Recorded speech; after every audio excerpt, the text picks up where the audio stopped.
Hello friends, Tiger Coward here. Welcome to part 3 of our Upper Peninsula adventure as Muzzy and I travel to Minnesota and we meet a motorcycling icon.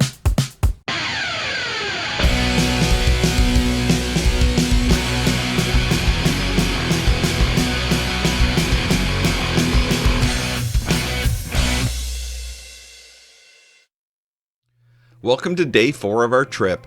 It was mostly boring highway, punctuated by meeting an absolute legend of motorcycling. Join us.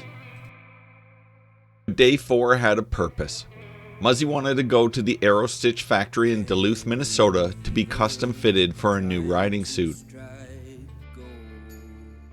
So we got up at 5:30 a.m. and broke camp before the blackflies were awake. The temperature was a bright and sunny 7 degrees when we left. With stops for gas and breakfast, it was a 3-hour ride on the highway. Not long after leaving the campground, we saw a bald eagle circling overhead.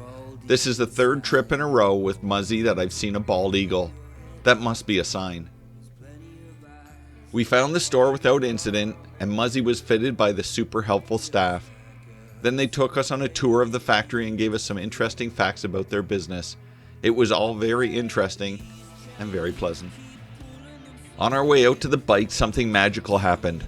A guy on a Suzuki DR400 parked between Muzzy and I. It turns out it was Andy Goldfine, the founder of Aerostitch and an absolute motorcycle legend. We introduced ourselves and spent the next half an hour chatting with him about bikes, riding gear, and the state of the world. What an experience! Then we headed back on the slab all the way to Van Ripper State Park in Michigan. We arrived after the office was closed, so we couldn't buy firewood. It was going to get down to 3 degrees, so it looked like it was going to be a cold and early bedtime. Luckily, there was a cleanup crew at the park who just cut down some dead trees and told us anything that they had felled was ours. Muzzy loaded it into his logging truck of a bike and brought it to our campsite, and we had a massive bonfire. We were hoping to get a good night's sleep because day 5 of the Upper Peninsula tour was going to be a heavy travel day from Van Ripper State Park all the way to Little Current, Ontario. Not much to report after that. The border crossing was under 3 minutes combined for Muzzy and I. We headed south on 17 and then continued south on 6 all the way to Espanola.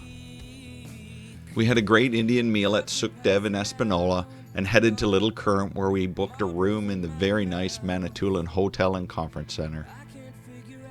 Tomorrow we'll take the Chi-Cheemaun to Tobermory and look forward to a nice easy ride home.